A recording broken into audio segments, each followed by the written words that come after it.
तो अभी डीपीएसपी, ठीक है, डीपीएसपी का ये देख सकते हैं, directive principle of state policy, ठीक है। इसमें क्या है, मैं इसका पहले कुछ डिटेल बता देता हूँ। जो हम लोग का मतलब ड्राफ्टिंग कमेटी का एडवाइज़र जो था बी एन राव ने उसका माइंड में आया कि हम लोग तो अभी मूल अधिकार दे रहे हैं, मतलब वो चाहता था कि मूल अधिकार जैसे कॉन्स्टिट्यूशन स्टार्ट हो साथ ही साथ मिल जाए, और ऐसे कुछ मूल अधिकार जो अभी नहीं दे सकते वो बाद में दिया जाएगा। तो ऐसे कौन से मूल अधिकार है? हाँ दोस्तों, ऐसे कुछ मूल अधिकार है जैसे कि शिक्षा का अधिकार, फिर जाके आपका गो रक्षा का अधिकार, मतलब एनिमल जितने सारे उसको रक्षा देना, कुछ उस तरह का जो है, फ्री में चावल देना, उस तरह का जो आपका ये है, ये बी एन राव ने सोचा ये अधिकार बाद में दिया जाएगा। क्यों बाद में दिया जाएगा उसने बोला? क्योंकि जब आपका देश आज़ाद हो रहा था और कॉन्स्टिट्यूशन बन रहा था तो देश के पास उतना खाने लायक पैसा नहीं था, ठीक है, जो सबको फ्री में बांटे। शिक्षा अगर फ्री में देंगे तो उसके लिए पैसा चाहिए होगा ना, तो वो तो नहीं था ना उस समय। तो इसीलिए उसने बोला ऐसा कुछ अधिकार रखिए जो बाद में दिया जाएगा। तो वही आपका कैटेगरी 1 कैटेगरी 2 में बांट दिया गया अधिकारों को। तो कैटेगरी 1 में मतलब वो पार्ट 3 आता है जिसमें फंडामेंटल राइट आता है सारा, और कैटेगरी 2 में आपका ये डीपीएसपी, ठीक। तो ये चीज़ आपको याद रखना है। जो आपको अभी कुछ आदमी बूढ़ा का पेंशन मिला है, बुढ़ापा का पेंशन, तो वो भी आपका डीएसपी में लाया गया। क्यों डीएसपी में लाया गया? अगर वो फंडामेंटल राइट नहीं दे दिया जाता, आप चले जाते सीधा सुप्रीम कोर्ट आर्टिकल 32 यूज़ करके, तो बोलते हैं हम लोग को पेंशन नहीं मिल रहा। तो यही कारण से आप लोग को ये डीएसपी में दिया गया है, इस सेकंड कैटेगरी में रखा है आपका राइट में। और एक चीज़ बोलना चाहूँगा, और ये जो डीएसपी है, ये डीएसपी कहाँ से ले गया? आयरलैंड। और यूपीएससी ने क्वेश्चन पूछा था, जो डीएसपी जो आयरलैंड ने लिया है वो कौन सा देश से लिया है? ये खेल खेलते यूपीएससी, वो स्पेन से लिया है। जो भी पढ़ना है अच्छे से पढ़ना, यही बात है। स्पेन से आयरलैंड, मतलब आयरलैंड ने स्पेन से लिया। ओरिजिनल मेकर कौन था डीएसपी का? वो था स्पेन। तो स्पेन ने स्पेन से कॉपी करके आयरलैंड ने बनाया, और आयरलैंड का कॉपी ज़्यादा अच्छा लगा इंडिया को, तो इंडिया ने आयरलैंड से ले लिया। यही था। तो के टी राव ये एक आदमी था, ठीक है। तो उसने ऐसा बात बोला था डीएसपी को लेकर, डीपीएसपी को लेकर ये बात बोला था, ये तो आप लोग दे सकते हो, bank cheque that is payable at the bank convenience. मतलब समझ में आ रहा? एक आपको चेक दे दिया जाएगा, ठीक है, आप चेक काट ले सकते हैं, पर चेक में कितना पैसा भरना है वो बैंक डिसाइड करेगा।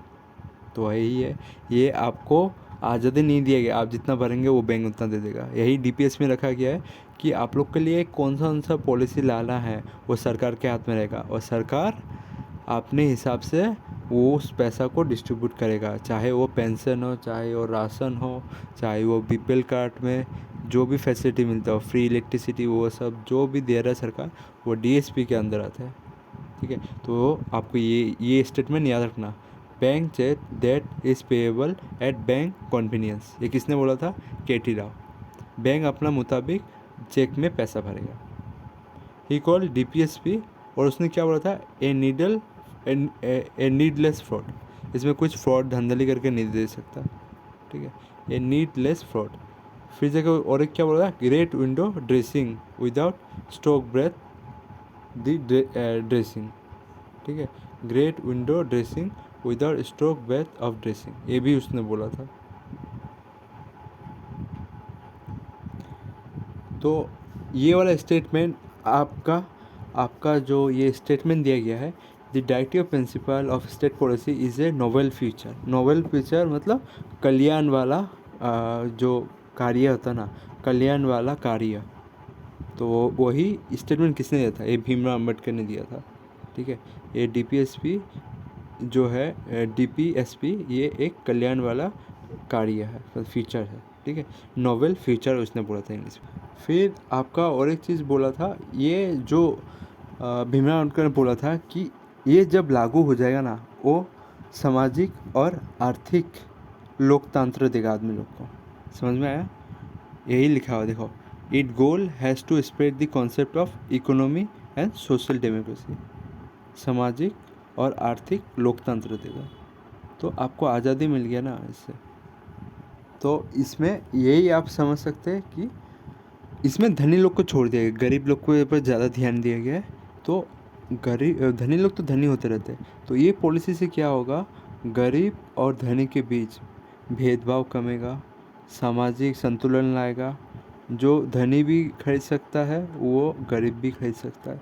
तो वही बोला है कि इकोनॉमिक एंड सोशल डेमोक्रेसी एक क्रिएट करें। सोशल डेमोक्रेसी समझ में आया ना, गरीब और धनी के बीच जो धनी कर सकता है वो गरीब भी कर सकता है। इसलिए ये पॉलिसी को ये नोबेल फ्यूचर बोला था भीमराव अंबेडकर। तो अभी उसका आर्टिकल देखते हैं, आर्टिकल नंबर एक पहले मैं बता दूं, ये क्वेश्चन पूछा जाता है जो आपका DPSP है वो कितना से लेकर कितना तक है। आपको ये याद रखना है, बहुत इंपॉर्टेंट क्वेश्चन, 36 से लेकर 51 तक, 36 से लेकर 51 तक, ठीक है। तो आपको अभी एक चीज़ याद रखना है कि देखो DPSP का 36 आर्टिकल ये बोलता है, ये राज्यों पर राज्यों की परिभाषा है, ठीक है। 36 वाला इधर में शायद लिखा नहीं है अच्छे से। 37 definition of application of principle content in his part, principle दिया हुआ। चलो मैं बोल देता हूँ। 36 में क्या बोला गया, ये राज्य की परिभाषा देता है, ठीक है। राज्य की परिभाषा मैंने समझाया था जब मैं पढ़ा रहा था आर्टिकल नंबर 3 में। तो ये राज्य के नीति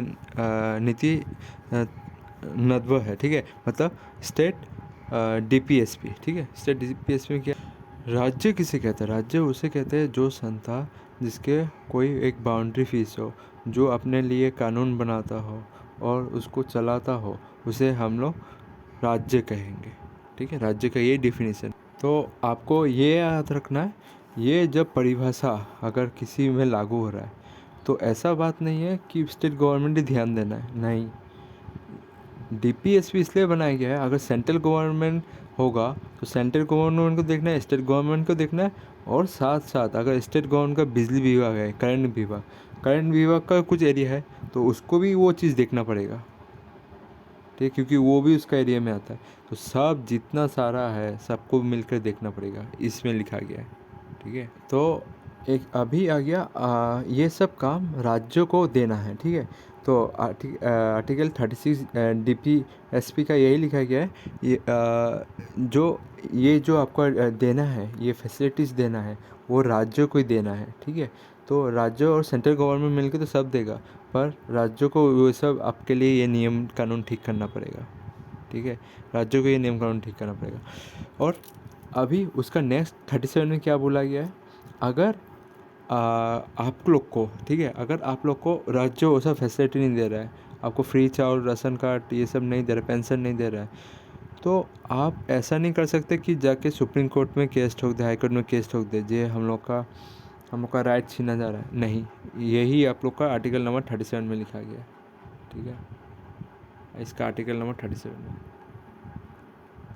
तो यही बात आप लोग जान सकते हैं। इसके एग्जांपल मैं बोल देता हूँ। अभी सोच लीजिए आपका असम है, ठीक है, या यूपी है। यूपी में अखिलेश जब था तब उसने क्या किया था, 500 रुपया वृद्धा पेंशन देना शुरू किया था। उसके बाद जैसे बीजेपी गवर्नमेंट आया, बीजेपी गवर्नमेंट डायरेक्ट उसे बंद कर दिया। तो किसी ने केस ठोका, नहीं ठोका ना, जो हम लोग से वादा किया था हम लोग को अभी नहीं मिल रहा है, तो किसी का केस ठोका, नहीं ठोका ना। तो वही बात है, इसमें आप लोग केस नहीं चला सकते, मुकदमा भी दायर नहीं कर सकते, FIR। तो आप लोग को सीधा याद रखना है, ये DPSP पूरा स्टेट के ऊपर डिपेंड है, वो लागू करेगा या नहीं। सेंट्रल गवर्नमेंट बस सपोर्ट करेगा, डिसाइड करेगा मिलके कैसे चलाना है, पर आपका स्टेट के ऊपर लागू होता है कि वो लगाएगा या नहीं। तो आपका 38 वाला देख सकते हो, वेलफेयर ऑफ पीपल, ठीक है। To protect a social order which stand for welfare of people. Welfare of people मतलब जैसे कि आपका रेलवे हो गया, रेलवे कम से कम दाम में आप लोग को टिकट देता है। अगर वो प्राइवेट हो जाता तो आप लोग का महंगा चार्ज में आप लोग का जाना पड़ता। तो यही कुछ है, आप लोग यही ध्यान रखना है। तो यहाँ से एक UPSC ने क्वेश्चन क्या पूछा था आप लोग मालूम है? UPSC ने पूछ लिया कि मतलब UPSC ने ये क्वेश्चन पूछा था कि DPSP जो आप लोग पढ़ते हैं ना, तो उसमें कितने तरह का न्याय होना चाहिए, ठीक है, ऐसा क्वेश्चन पूछ दिया। तो कितने तरह का न्याय होना चाहिए? तो आपका आंसर इसी आर्टिकल नंबर 38 पे था। तो इसमें कितने तरह का आपका मतलब न्याय होना चाहिए? To secure and protect a social order. ठीक है, ये आपका 2 हो गया। ठीक है, एक तो सिक्योर करना है, प्रोटेक्ट करना है सोशल ऑर्डर को, जैसे समाज का ध्यान रखना है, सामाजिक न्याय करना है, उसको फिर सुरक्षा देना है और फिर जाके आपका वेलफेयर ऑफ द पीपल। ठीक है, लोक कल्याण कामों को भी करना है। ठीक है, लोक कल्याण कामों को भी करना है। ये 3 तरह का इसने पूछ लिया था कि ये कितने तरह का होता है, तो 3 तरह का आपको मानना था। ठीक है, एक तो सिक्योर करना है सोशल ऑर्डर को, फिर प्रोटेक्ट करना है सोशल ऑर्डर को। ठीक है, मतलब सामाजिक और आपका आर्थिक। ठीक है, सामाजिक आर्थिक और आपका राजनीतिक। ठीक है, सामाजिक आर्थिक और आपका राजनीतिक, ये आपका 3 है। इसमें शायद थोड़ा बहुत 1-2 पॉइंट नहीं दिया हुआ है, आप जब मैं डिटेल से पढ़ाऊँगा तब जाकर आप लोगों को देखने को मिलेगा ईपीसी के रिलेटेड। ठीक है, तो आप लोग को यही सब से पूछा आता है, तो आप लोग को ऐसे ध्यान रखना है ताकि ईपीसी थोड़ा चीज़ में आप लोग ध्यान चाहता है कि ये चीज़ को ध्यान से पढ़े या नहीं। तो ईपीसी में इसको अभी मतलब कमेंट में ऐड करके दिखाया था, इसमें क्या लिखा गया था आपका social, economical and political justice होना, ये 3 होना चाहिए। ठीक है, 3 होने से हो जाता है, ईपीसी यही पूछ। तो आपको ये भी याद रखना है कि भीमराव अम्बेडकर जी ने क्या कहा था। भीमराव अम्बेडकर जी ने ये कहा था, ये 2 चीज़ होना चाहिए, इकोनॉमिकल एंड सोशल डेमोक्रेसी। ये पूछा जाता है किसके ऊपर गोल दिया था, goal to spread the concept. ठीक है, ये आपका एम था आपका डीपीएसपी का। ठीक है, तो एक तो इकोनॉमी और सोशल डेमोक्रेसी का। ठीक है, ये भीमराव ने बोला था, मतलब सामाजिक और आर्थिक स्वतंत्र होना चाहिए, लोकतंत्र होना चाहिए। अभी आता है आर्टिकल नंबर 40। आर्टिकल नंबर 40 में क्या होता है, पंचायत के बारे में बताया गया है। ठीक है, कि जो हर गांव में एक पंचायत होना चाहिए, ऐसा भीमराव अम्बेडकर मतलब गांधी जी ने कहा था। ठीक है, तो भीमराव और अम्बेडकर और गांधी के बीच एक बवाल लगा। क्या लगा कि भीमराव अम्बेडकर बोल रहे थे अगर गांव को अगर 100 रुपये दे देंगे गांव सब लूट के खा लेगा। तो गांधी जी ने बोला कि मानते हैं कि आप ये पंचायत जो होता है वो 100 रुपये देने से वो 50 रुपये खा लेता होगा। 50 रुपये खाने के बाद जो और उसमें से जो और 50 रुपये बच गया है उसमें से और 20 रुपये मारा जाएगा, कम से कम 30 रुपये तो पब्लिक के पास पहुंचेगा ना गांव में। तो इसलिए बोला ये होना चाहिए विलेज का पंचायत। ठीक है, हर विलेज में एक पंचायत होना चाहिए, to organise village panchayat as a unit of self governance, कि उसके अंदर सेल्फ गवर्नमेंट चल रहा है। ठीक है, ये भीमराव अम्बेडकर और गांधी के बीच इसके लेके बवाल लगा था। ठीक है, और आर्टिकल 39 आपको नहीं बोला था, 39 बोला था। 39 का 2 पार्ट है, और ए है एक आपका और एक है। तो उसमें बोला था स्त्री और पुरुष को समान कार्य के कारण समान पैसा मिलना चाहिए, तो ये बोला था। ठीक है, तो ये सब छोड़ दो, मैं अभी इम्पोर्टेंट में ध्यान दे रहा हूँ, जो इम्पोर्टेंट है उसको मैं पढ़ाते जाऊँगा पहले। तो इसी कारण से ये पैसा खाने का या घोटाला का चक्कर में गांधी जी और आपका भीमराव अम्बेडकर में जो झगड़ा चल रहा था उसके बीच राजेंद्र प्रसाद आया। राजेंद्र प्रसाद ने बोला देखो ऐसा कोई बात नहीं है, हम लोग को ये मूल अधिकार में देना है, इसे आप लोग डीपीएस में दे दो। अगर वो राज्य चाहेगा जी हम लोग के अंदर एक पंचायत होना चाहिए तो वो लगा सकता है। और पंचायत वाले स्टेट कौन से है आपको पता है तो कमेंट सेक्शन में लिखिए, ये भी बहुत ज़रूरी है, एग्जाम में पूछा जाता है किसमें पंचायत है किसमें पंचायत नहीं है। और इसी के चक्कर में राजस्थान पहला राज्य बना इंडिया का जिसने पहली बार पंचायत राज्य स्टेब्लिश किया था। ठीक है, और कब किया था आपको डेट पता है तो बोलिए। 2 अक्टूबर।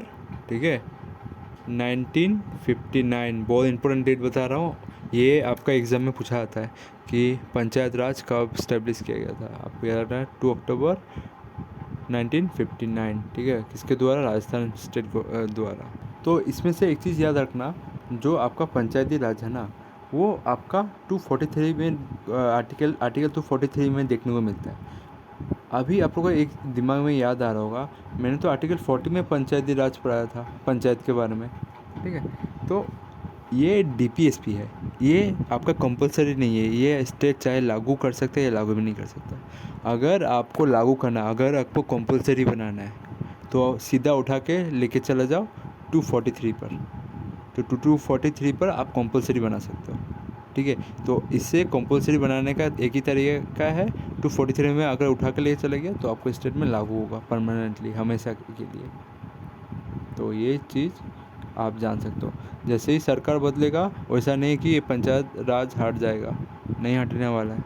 243 में चला गया तो यह मतलब आपका परमानेंट हो गया, ठीक है। आपको ये चीज़ याद रखना है, क्योंकि आर्टिकल 243 में भी आपको पंचायत के बारे में देखने को मिलता है। बहुत इंपॉर्टेंट है, बहुत इंपॉर्टेंट पॉइंट बोल रहा हूँ, ठीक है।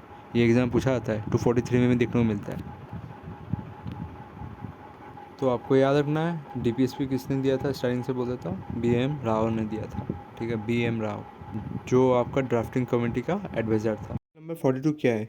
To secure just and human condition of work. मतलब देखिए, ये वाला जो आपका आर्टिकल है डीपीएसपी में, वो महिलाओं को ध्यान रखते हुए बनाया गया। महिला को ध्यान रखते हुए बनाया गया मतलब कि महिला को आपको मतलब देखो, महिला को हम लोग कुछ काम है जो नहीं करवा सकते, नाइट ड्यूटी नहीं करवा सकते प्रेगनेंसी में, तो उन लोग को मतलब जो भारी भरकम काम वो सब नहीं करवा सकते। तो उन लोग को उन लोग के तरीके का काम देना पड़ेगा। तो इसमें लिखा हुआ है यही, to secure just and humane condition of work, ठीक है। और मैटरनिटी रिलीफ, अगर उसे छुट्टी चाहिए तो उस समय उसको छुट्टी। तो आपका सोच लीजिए वो गर्भवती मैया लड़की है, और सोच लीजिए रेलवे का ग्रुप डी में नौकरी कर रहा है। तो रेलवे का जो ग्रुप डी नौकरी होता है वो बहुत हार्ड होता है, ठीक है, बहुत हैवी वाला काम होता है। तो उसमें उसको उस नौकरी में थोड़ा रिलीफ देना पड़ेगा सरकार को। तो ये उस आर्टिकल में बताया जाता है। मेनली आपका लड़कियों को ध्यान रखते हुए बनाएगी। और मतलब आपको मैटरनिटी रिलीफ, ठीक है। मैटरनिटी रिलीफ क्या होता है, सरकार क्या मतलब प्रबंधन क्या है, अगर महिला अपना डिलीवरी डेट डॉक्टर से लिखा के ऑफिस में जमा कर दे, तो ऑफिस वाले क्या करते हैं, उसको डिलीवरी डेट से 3 महीना पहले छुट्टी दे देता है, और डिलीवरी होने के बाद 3 महीना और छुट्टी। तो समझ में आ रहा है, ये छोटे 6 महीने का लोगों को छुट्टी मिल जाता है। तो ये बहुत लंबा एक महीना होता है। तो छः मतलब 6 महीने के लिए फ्री सैलरी मिलेगा, और ये कम से कम सिर्फ 2 बच्चे के लिए। 2 से ज़्यादा बच्चा होगा तो आपको ये फैसिलिटी नहीं मिलने वाला है। 43 नंबर जैसे देखते हो, लिविंग वेज मतलब उतना पैसे देना ताकि वो अपना जीवन चला सके वर्करों को। देखिए, कुछ कुछ प्राइवेट स्कूल ऐसा होता है जो सरकारी टीचर को 1500 रुपये 2000 रुपये उस समय दिया करता था। अभी भी है जो 10,000 8,000 रुपये दे के टीचर को रखते हैं। तो वो उन लोगों का घर चलेगा? वो लोग इतने पैसे में पढ़ाएंगे या अपना खाने के लिए सोचेंगे? तो वही बात है। देखिए देखिए, एक चीज़ मैं बोलना चाहूँगा। अभी आर्टिकल नंबर कितना, आर्टिकल नंबर 44, नंबर 44 क्या होता है, आपका यूनिफॉर्म सिविल कोड, ठीक है। यूनिफॉर्म सिविल कोड मतलब आप देखिए, आईपीसी जो होता है, आईपीसी होता है आपको कैसे क्रिमिनल चार्ज लगाया जाए, वो सब लगाया जाए, वो उसके ऊपर है, ठीक है। और अगर इलेक्शन में कुछ धांधली हो रहा है तो उसमें क्या लगाता है, आचार संहिता, ठीक है। आचार संहिता बोलते हैं उसको, ठीक है। देखिए, तो आचार संहिता का आपको इंग्लिश वर्ड दे सकते हैं, मॉडल कोड ऑफ कंडक्ट, ठीक है। ये निर्वाचन में लगाया जाता है, चुनाव में, मतलब मॉडल कोड ऑफ कंडक्ट, ये चीज़ आपको याद रखना है, ठीक है। ये इंडिया का मतलब पिनल कोड, ये सब बहुत सारा होता है धाराएं, उस सब में ये सब लगाया जाता है, ठीक है। तो ये चीज़ आपको जानना ज़रूरी है। तो इसके बारे में बोलता हूँ, ठीक है। सोच लीजिए केरला में कोई मर्डर किया, ठीक है, और उत्तर प्रदेश में कोई मर्डर किया, दोनों के क्या अलग अलग नियम होगा? नहीं, दोनों का सेम ही नियम होगा, ठीक है। अगर केरला में कोई हिंदू ने मर्डर किया और यूपी में कोई मुस्लिम ने मर्डर कर दिया, तो दोनों का नियम अलग होगा? नहीं, दोनों का सेम ही होगा। तो क्रिमिनल जो होता है, क्रिमिनल ये आपका जो क्रिमिनल के लिए कानून जो होता है वो सेम होता है, ठीक है। और आपका फिर जाके आचार संहिता। आचार संहिता जो इलेक्शन का जो कानून होता है, वो चाहे बीजेपी पार्टी का हो चाहे कांग्रेस पार्टी का हो, दोनों के लिए सेम। जो हिंदू होगा उसके लिए सेम, वो जो मुस्लिम होगा उसके लिए भी सेम। वही मॉडल कोड ऑफ कंडक्ट सबके लिए सेम है, ये चीज़ आपको याद रखना है। अभी बात आ जाता है यूनिफॉर्म सिविल कोड। ये कैसा नियम है? ये सिविलों के लिए नियम है, तो जो सिटीजन है उसके लिए नियम है। तो इसमें क्या क्या आता है, मैं एक चीज़ एक एक करके बोलता हूँ उसके अंडर। तो इसका पहला होता है विवाह, मतलब शादी का नियम। ठीक है, शादी देखिए हिंदू में भी होता है, मुस्लिमों में होता है, पर मुस्लिम का शादी हिंदू को शादी मतलब सेम नहीं होता है। पर आप किसी कारण से आपका शादी के ऊपर केस ठोका जाता है, तो यूनिफॉर्म क्या कोड बोलेगा, आप लोग का नियम सेम करके देखेगा। सेम मतलब आप लोग का मतलब जो भारत सरकार ने जो नियम दिया है उसी हिसाब से देखेगा। ना आप मुस्लिम जाति से हो ना आप हिंदू जाति से हो, वैसा कोई बात नहीं है कि आप लोग के लिए अलग अलग से देखना पड़ेगा नियम को। जो पार्लियामेंट ने बनाया नियम, वही नियम से चलेगा दोनों जात के लिए, दोनों कम्युनिटी के लिए। सेकंड आ जाता है आपका क्या, तलाक, डिवोर्स। डिवोर्स का भी सेम नियम होगा। हिंदू मुस्लिम का डिवोर्स अलग होता है, 3 तलाक तो सुने ही होंगे। डिवोर्स डिवोर्स डिवोर्स ऐसा नहीं होता है। आपको साइन करना पड़ेगा, तब जाके आपको डिवोर्स मिलेगा ऑफिशियली। मतलब एक यूनिफॉर्म बनाना चाहता है, मतलब यूनिफॉर्मिटी बनाना चाहता है, मतलब एक समान बनाना चाहता है। थर्ड आता है आपका वसीयत। वसीयत समझ में आ रहा है ना? जो आपका संपत्ति होता है, आपके पिता के बाद आपको आना चाहिए। ठीक है, ओसा, ओसा संपत्ति।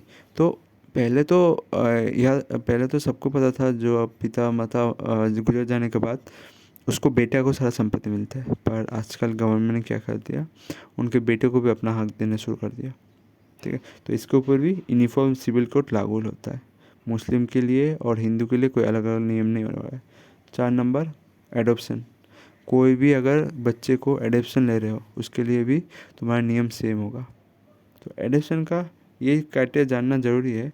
तो इसका नियम है कि आप अपने से 21 साल मतलब 21 साल छोटा लड़का या लड़की को गोद लिया जा सकता है। समझ में आ रहा है ना? आप अगर सोच लीजिए 30 के हैं तो आपसे 21 साल, मतलब 21 साल माइनस कर दीजिए। 30 साल से 21 साल माइनस करने से कितना आता है? 9 साल का आपको लेना पड़ेगा कोई बच्चे को। तो उस हिसाब से आप, ये नियम है। ठीक है, तो ये एडॉप्शन का नियम है। देखिए यूनिफॉर्म सिविल कोड में थोड़ा तर्क विरोध है। कैसे? आर्टिकल 25 क्या बोलता है? आपको धार्मिक स्वतंत्रता देता है। आप अगर उस कम्युनिटी से है, आपका नियम आप माने। आप हिंदू से है तो आप अपना नियम आप मान सकते हैं। पर आर्टिकल 13 क्या बोलता है? अगर कोई भी ऐसा कानून है जो अभी का स्ट्रक्चर को क्षति पहुंचाता हो, ठीक है, तो आर्टिकल 13 ये बोलता है जो कोई भी नियम हो जो दूसरे को क्षति पहुंचाता हो, तो उसे हटा दिया जाएगा, उसे अमान्य घोषित किया जाएगा। तो आर्टिकल 13 में इतना पावर है। हम लोग 13 तो पढ़ते नहीं, हम लोग 14 से शुरू कर देते, राइट टू इक्वलिटी से, इक्वलिटी बिफोर लॉ। पर 13 में इतना पावर दिया है कि लिखा गया है अगर कोई भी आर्टिकल मतलब जो दूसरे को क्षति पहुंचाता हो, वो आर्टिकल अमान्य घोषित किया जाएगा, माना नहीं जाएगा। इतना पावर उस आर्टिकल में। ठीक है, तो वैसा ही इसमें वैसा किया गया। तो पहला जो आपका मैरिज के रिलेटेड जो यूनिफॉर्म कोड में नियम है, उसमें क्या है? हिंदू नियम तो है, हिंदू को एक ही विवाह करना है। ठीक है, और मुस्लिमों को एक तो विवाह नहीं करते वो लोग, पोलीगेमी में चला जाता है, मतलब एक से ज़्यादा वो लोग का विवाह होता है। समझ में आ रहा है ना? तो एक से ज़्यादा विवाह होता है। तो यूनिफॉर्म कोड चाहता है कि इसको एक समान किया जाए, हिंदू भी एक शादी करेगा, मुस्लिम भी एक शादी करेगा। तो इसमें मतलब देखा गया है कि अ, अगर मुस्लिम में शादी लेना है तो कोर्ट ने ऐसे नियम बनाया है कि अगर शादी लेना है तो जो आपके पहली बीवी है उसका कोई संतान ना हो, या नहीं तो आपको पहले बीवी से लिखित में लेना पड़ेगा जो मैं शादी करने जा रहा हूँ और मेरे को परमिशन दिया गया है। अगर वो परमिशन देता है तभी होता है। जैसे धर्मेंद्र जी ने किया है, मुलायम सिंह जी ने किया है, रामविलास पासवान ने किया है 2 से ज़्यादा शादी। तो ये हिंदू में भी देखा जाता है, पोलीगमी कभी कभी होता है, पर ऐसा सुप्रीम कोर्ट ने देखा कोई भी अगर आर्टिकल 13 होता ना, तो देखा कि ये तो दूसरे को क्षति पहुंचा रहा है, तो उसने क्या बोला, धार्मिक स्वतंत्रता को बंद करो, कोई मुस्लिम हिंदू नहीं है, सब में सेम एक ही शादी करना पड़ेगा। तो वही, तो एक चीज़ आप लोगों को याद रखना है। तो तीसरा जो तलाक का नियम है, ठीक है, मतलब डिवोर्स का जो नियम है, मुस्लिम लोग क्या करते हैं, वो 3 तलाक दे देते हैं, तलाक तलाक बोल के दे देते हैं। और हिंदू लोग क्या करते हैं, उन लोगों को कोर्ट में जाना पड़ता है तलाक लेने, डिवोर्स के लिए, डिवोर्स फाइल करने के लिए, ठीक है। तो ऐसा तो नहीं होता ना, मुस्लिम के लिए अलग, हिंदू के लिए अलग। तो कोर्ट ने बोला कि आप लोग को सबको कोर्ट में जाके आपको तलाक लेना है, ठीक है। तो बीच में बहुत झगड़ा हो रहा था, ठीक है, इसको लेके, तलाक तलाक। तो एक चीज़ मैं बोलना चाहूँगा, अगर ये तलाक तलाक से इतना प्रॉब्लम है, आप लोग को यूनिफॉर्म कोड से इतना प्रॉब्लम है, तो आप लोग क्यों करते आए हैं। आप लोग का इस्लाम में एक नियम होता है कि चोरी करने से, जो चोरी करता है, जैसे कि आप अफ़गानिस्तान में देख सकते हैं, अफ़गानिस्तान में क्या होता है, जब चोरी करता है कोई भी आदमी, तो उसका क्या करता है, उसे लटका के मारा जाता है, फिर आपका उसका हाथ काट दिया जाता है। तब तो अगर कोई भी इस्लाम आदमी, मुस्लिम आदमी जो कुछ चोरी करता है और उसको कोर्ट में लिया जाता है, अगर वो आप लोग का धर्म के हिसाब से चलेगा, तो आपको अपना हाथ गंवाना पड़ेगा, आपको हाथ काटना पड़ेगा। काट सकते हैं, आप लोग में इतना हिम्मत है? नहीं है। तब तो आप कहेंगे नहीं नहीं नहीं, हम लोग को यूनिफॉर्म कोड के हिसाब से चलना है, यूनिफॉर्म कोड क्या कहता है वो उसके हिसाब से चलना है। तब तो नहीं बोलेंगे ना जे हमें अपना धर्म के हिसाब से चलना है, नहीं चलेंगे ना, यही बात है। तो आप लोग को अपना धर्म भी अगर देखना है, अगर आप लोग को ये भी नहीं देखना यूनिफॉर्म सिविल कोड क्या कहता है, तो ऐसा कीजिए आप लोग कि आप लोग अपना धर्म वम छोड़िए, आप लोग यूनिफॉर्म कोड को देखिए, ताकि दोनों के लिए सेम नियम हो, हिंदू और मुस्लिम जो भी हो के, ईसाई ईसाई। तो ये कुछ आप लोग को जानना ज़रूरी हो जाता है।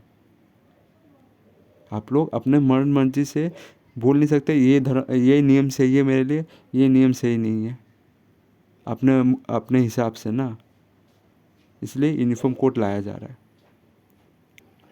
तो अभी क्या हो गया, देखिए, पहली बात ये बोल दूं कि जो यूनिफॉर्म कोड था, हम लोग का आज़ादी के साथ ही साथ क्यों नहीं लागू किया, क्योंकि उस समय हिंदू मुस्लिम ज़्यादा हो रहा था, ठीक है।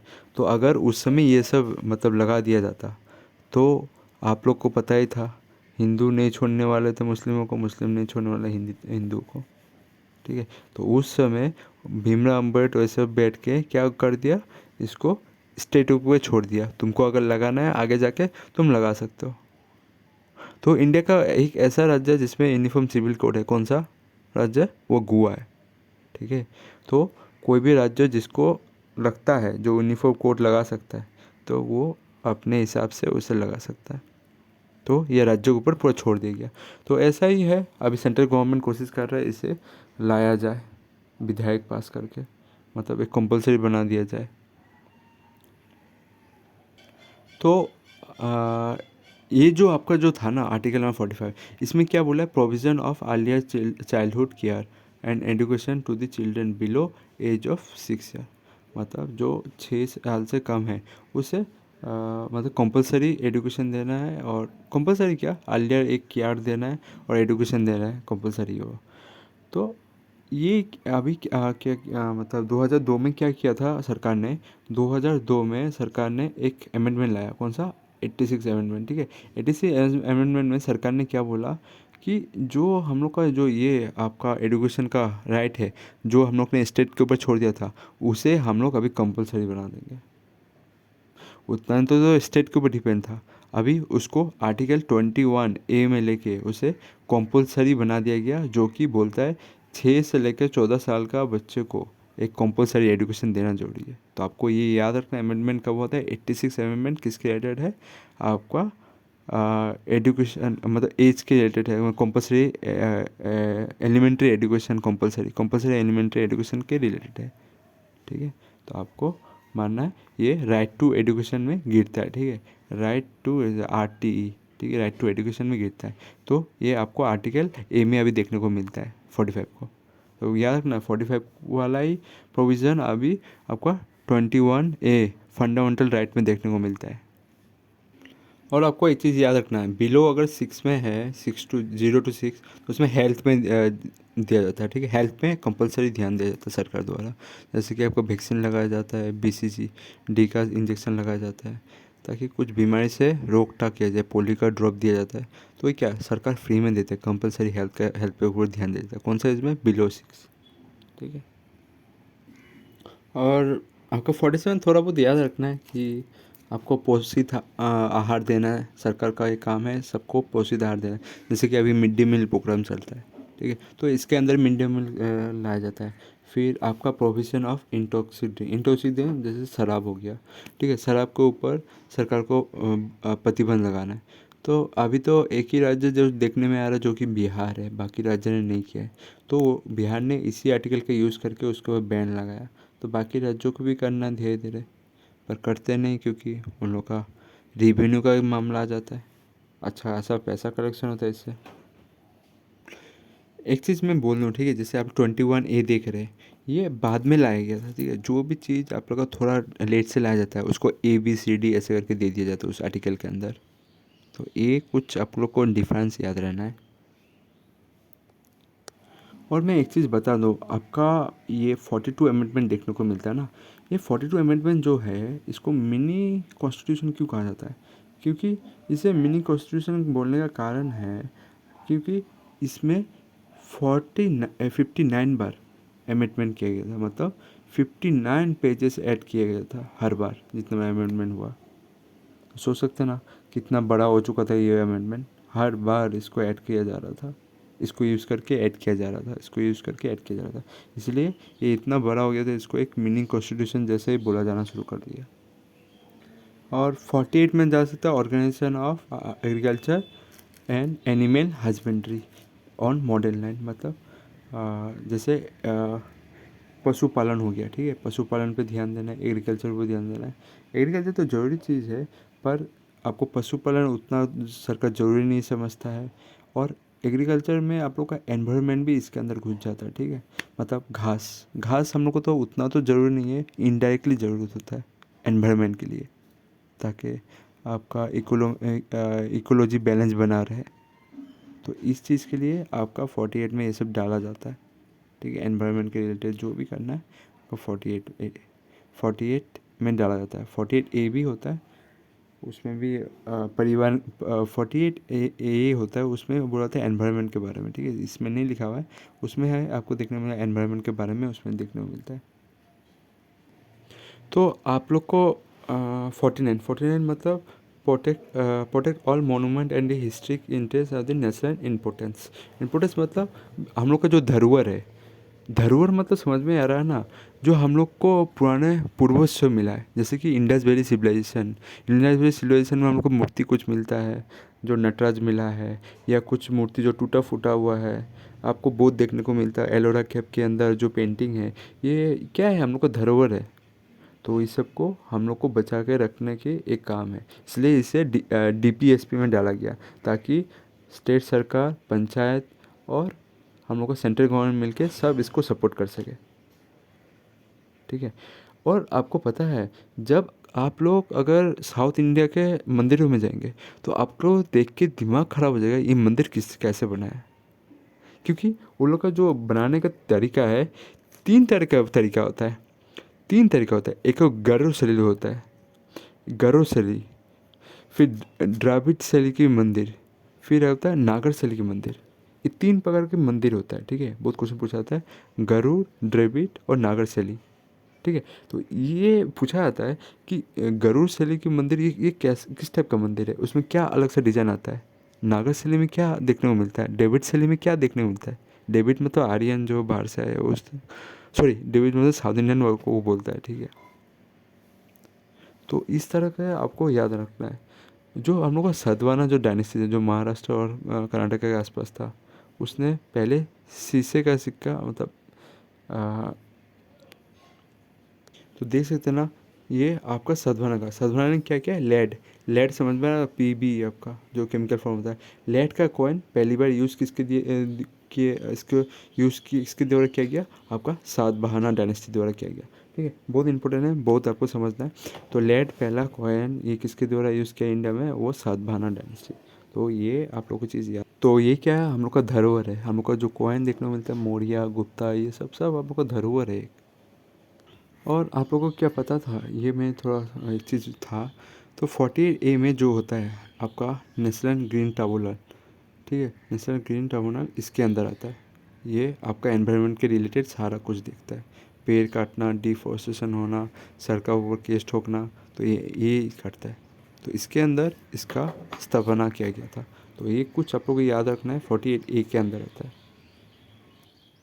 फिर आपको ने सुना होगा यूनेस्को, यूनेस्को धरोहर, ठीक है, यूनेस्को धरोहर मतलब ये किस में आता है, यूनेस्को धरोहर आपका पहले तो ये 49, ठीक है, 49 में आता है, ठीक है, आर्टिकल नंबर 49A में। तो ये आप लोगों को याद रखना है। तो ये सबको आपको सेफ्टी करने के लिए आपको दिखेगा CISF का जवान लगा दिया जाता है। ताजमहल में देखेगा CISF का जवान है, जो विश्व धरोहर है, मोनूमेंट है, उसको बचाने के लिए CISF का जवान उसमें रहता है। तो पहला ताजमहल आपको पता है कि पहला ताजमहल कौन सा है, वो है काला ताजमहल। जैसे कि आपको पता है ताजमहल मतलब वाइट वाला ताजमहल किसके लिए बनाया गया था, मुमताज़ के लिए, ठीक है, शाहजहां ने। पर आपको पता था कि उसके साथ ही एक काला ताजमहल बन रहा था, वो किसका था, वो शाहजहां का था। तो क्या हुआ, औरंगजेब आया था, औरंगजेब उसका बेटा जब आया तो बोलता है सरकारी पैसे से ये ताजमहल उजमहल बना रहा है, इसको तोड़ो। तो इसीलिए उसने तोड़ दिया था। तो इसलिए आपको देखने में पर पहला ताजमहल किसे बोलते हैं, काला ताजमहल होता है। और ताजमहल से याद आया, ताजमहल का बनाने वाला डेट याद है आप लोग को, वो एग्ज़ाम में पूछा गया था, बहुत इंपॉर्टेंट है। जैसे कि आप लोग देख सकते ताजमहल को कब बनाया गया था, आपको बनाया गया था ये आपका 1632 में, ठीक है, यूनेस्को द्वारा ये सर्टिफाई किया गया, ये आपका 1632 में बनाया गया। बहुत इंपॉर्टेंट डेट है, पूछा गया था एग्ज़ाम में, गलती मत कर देना। और इसका अगर पूरा परफेक्ट डेट बोले तो ये आप देख सकते हैं 1631 टू 1648, ठीक है, इतना समय लग गया था, 7 साल का समय। नेक्स्ट आपका ये भी पूछा था कि बहुत इंपॉर्टेंट है, इसको भी स्टार मार्क मार सकते हो। आर्टिकल नंबर 50 क्या है, to bring about the separation of judiciary and executive, ठीक है, मतलब एग्जीक्यूटिव आपका हो जाता है कार्यपालिका और जुडिशरी क्या होता है, न्यायपालिका, जो न्याय करेगा। अब कार्यपालिका और न्यायपालिका में क्या आपका मतलब डिफरेंट है, मैं ये बोलता हूँ एक्चुअली इसका एक ट्रिक बोलता हूँ, 50-50 मतलब समझ में आ रहा है ना, 50-50 दोनों का आधा आधा पावर वही। जैसे हम लोग का लेजिस्लेटिव होता है, मतलब विधायक होता है, विधानसभा। विधानसभा क्या होता है, विधायक लोग बैठ के उधर अपना कानून बनाते हैं। सोच लीजिए GST के ऊपर बनाया, ठीक है, GST में बोला गया कि 28% आपको टैक्स देना है, ठीक है। अगर आपको 28% टैक्स दे रहे हो तो क्या होता है, अगर 100 रुपये मिलता है, 100 रुपये में से 28%, ठीक है, 100 रुपये में से 28% चला जाता है उसमें, ठीक है, वो टैक्स काट लेते सीधा डायरेक्ट GST में चला जाता है। अगर आप लोग नहीं देते, नहीं भरते, चोरी कर रहे, तो क्या होता है, एग्जीक्यूटिव के पास पहुंच जाता है, जो आप टैक्स चोरी कर रहे हैं। तो एग्जीक्यूटिव का क्या है, आपको पकड़ना। विधायक लोग तो कानून तो बना दिया, पर लेजिस्लेटिव कानून बना दिया, वो पकड़ने का काम कौन किसका है, वो एग्जीक्यूटिव का है, ठीक है। तो एग्जीक्यूटिव का काम है ये है। और और सज़ा तो ये नहीं दे सकता एग्जीक्यूटिव। एग्जीक्यूटिव को सज़ा देने के लिए, सज़ा सुनाने के लिए किसके पास लेके जाना पड़ेगा, जुडिशरी के पास। तो जुडिशरी डिसाइड करेगा या डिसाइड करेगा आपको कितना सज़ा दिया जाएगा। ऐसे GST पहले तो नहीं भरने के लिए 5 साल का सज़ा था। तो यही है आप लोगों का डिफरेंस, समझ में आया। और एक इसका मैं एग्जांपल बोलता हूँ, जैसे आप लोग सोचते हैं पुलिस, पुलिस क्या होता है, चोर को पकड़ के ले जाता है, पर सज़ा तो नहीं सुनाता, उसके पास किसके पास लेके जाना है, जुडिशरी के पास लेके जाना है। तो असली पावर इस कंट्री में अगर किसी के पास है, वो है जुडिशरी के पास, बहुत ज़्यादा पावर है। अगर आपको कोई बनना है, पुलिस वुलिस मत बनिएगा, जुडिशरी में जाएगा। IAS में भी पावर कम है, IPS में भी कम है। हाँ, उन लोग के पास हक है, मतलब उस जगह का, मतलब क्या बोलूँ, राजा जैसे बन जाते हैं डिस्ट्रिक्ट का, डिस्ट्रिक्ट कलेक्टर ये सब जो होता है। पर उन लोगों के पास इतना पावर नहीं है जो जुडिशरी के ऊपर कुछ कर पाए। सबसे मतलब इस कंट्री में कोई वाला पावर है तो वो जुडिशरी का सबसे ज़्यादा है। इसीलिए जुडिशरी से सब डरते हैं, हम लोग का नेता लोग भी बहुत डरता है। तो इसी कारण से इन दोनों को अलग अलग कर दिया गया, आपका जुडिशरी एग्जीक्यूटिव। एग्जीक्यूटिव में आपका शिक्षा विभाग भी आ जाता है, पुलिस विभाग भी आ जाता है, IT डिपार्टमेंट में, इनकम टैक्स डिपार्टमेंट, ठीक है। ये मतलब एग्जीक्यूटिव डिपार्टमेंट बहुत बड़ा होता है, ठीक है, बहुत बड़ा होता है और बहुत ज़्यादा पावर होता है, मतलब पकड़ने का। सज़ा नहीं सुना सकता। मतलब बाइफेक आपको सोचिए एग्ज़ाम में नकल पकड़ा गया तो आपको क्या कर देगा, आपको सस्पेंड कर दिया या बाइफरकेट कर दिया जाएगा, ठीक है। बाइफरकेट मतलब आपको रोक दिया गया वो एग्ज़ाम देने से बाकी एग्ज़ाम देने से रोक दिया गया। तो ये पावर रहता है, पर आपको सज़ा नहीं दे सकता, आप इसके खिलाफ जा सकते हैं कोर्ट में। नेक्स्ट आपका आर्टिकल नंबर 51, वो क्या है, अगर कोई इंटरनेशनल विवाद हो रहा है, इंटरनेशनल विवाद होगा वो हमेशा शांति से हम लोग को करना है, मतलब शांति से सॉल्व करना है, शांति से मनवाना है, ठीक है। और उसमें आता है पीस और ट्रीटी। अगर कोई भी आपका ट्रीटी होता है या पीस होता है तो वो सबको मानना है, ठीक है। ये इसमें बताया गया। समझौता करने के बाद समझौता का पे कायम रहना है, इस आर्टिकल में बताया गया, ठीक है। और इसमें एक चीज़ एक्सेप्शन है पाकिस्तान, वो तो संधि सब तोड़ते थे, सिमला एग्रीमेंट ये सब एग्रीमेंट सब तोड़ते रहता है। तो अभी सबसे इम्पोर्टेंट पार्ट आता है कि अभी आप लोग को जानना है कौन सा इम्पोर्टेंट है, वो सब एग्ज़ाम में पूछा आता ज़्यादा, ठीक है। तो पहला तो है आपका ये आर्टिकल 42 आप लोग याद कर सकते हो, बहुत इंपॉर्टेंट है, पूछा जाता है, ठीक है। फिर आपका यूनिफॉर्म सिविल कोड पूछा जाता है। फिर आपका ये तो मैंने पढ़ा ही नहीं, कभी समय मिलने से मैं फिर से बताऊंगा। नेक्स्ट आपका हो जाता है ये एनिमल हस्बेंड्री का भी पूछा जाता है, ठीक है, 48। फिर आपका आ जाता है आर्टिकल 50, ये भी पूछा था, और ये 51 भी पूछा था, इंटरनेशनल पीस, ठीक है। तो ये जो मैंने 5 इंपॉर्टेंट बताया ना, वो मन लगा के सीखना आपको, ठीक है, यही।